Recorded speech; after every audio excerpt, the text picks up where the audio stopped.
നമ്മുടെ ഗാർഡനിലെ ഒരു ഹാങ്ങിങ് പ്ലാന്റ് ആണ് കേട്ടോ ഈ ഒരു ഗോൾഡൻ പോത്തോസ്. ഇവൻ്റെ ഒരു ചെറിയ പോർഷൻ നമുക്ക് കട്ട് ചെയ്തെടുത്തുകൊണ്ട് പുതിയൊരു പോട്ടിലോട്ട് മാറ്റി ഇൻഡോർ പ്ലാന്റ് ആക്കി സെറ്റാക്കി എടുക്കുവാണ്.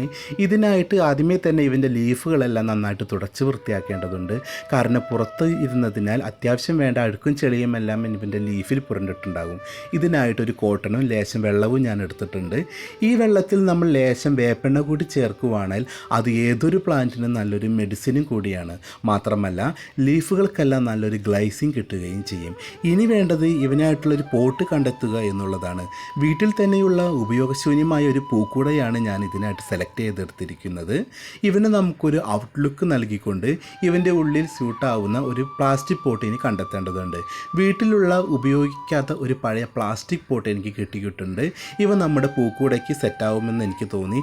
അങ്ങനെ ഞാൻ ഇവന് പൂക്കൂടയ്ക്കുള്ളിലൊക്കെ ഇറക്കി വെച്ച് നോക്കിയപ്പോൾ ഇവ നല്ല പൂക്കൂടയ്ക്ക് നന്നായിട്ട് സ്യൂട്ടാവുന്നുണ്ടായിരുന്നു. ഒരു മാർക്കർ ഉപയോഗിച്ച് ഞാൻ ലൈനൊക്കെ ഇട്ട് നല്ല രീതിയിൽ ഞാൻ അവനെ കട്ട് ചെയ്തെടുത്തിട്ടുണ്ട്.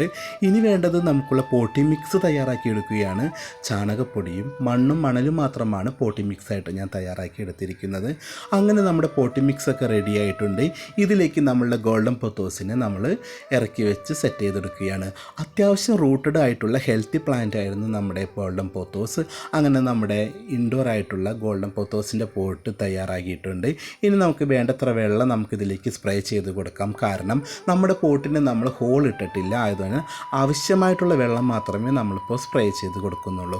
ഇനി നമ്മുടെ പോർച്ചിലുള്ള പ്ലാന്റ് ടേബിളിലേക്ക് നമുക്ക് ഇവനെ ഷിഫ്റ്റ് ചെയ്യാം. ഒരു 2 ആഴ്ച കാലത്തോളം അവനിവിടെ ഇരുന്ന് റൂട്ടൊക്കെ ഇറങ്ങി നല്ല രീതിയിൽ സെറ്റായി വരട്ടെ. ഇതാ നമ്മുടെ പോർച്ചിലെ പ്ലാന്റ് ടേബിളിലേക്ക് നമ്മൾ അവനെ ഷിഫ്റ്റ് ചെയ്ത് അവന് ഭംഗി കൂട്ടുവാനായിട്ട് അവൻ്റെ പിറകിൽ സ്നേക്ക് പ്ലാന്റും ഒപ്പം തന്നെ അലോക്കേഷ്യ പ്ലംബിയയും ഇരിപ്പുണ്ട്.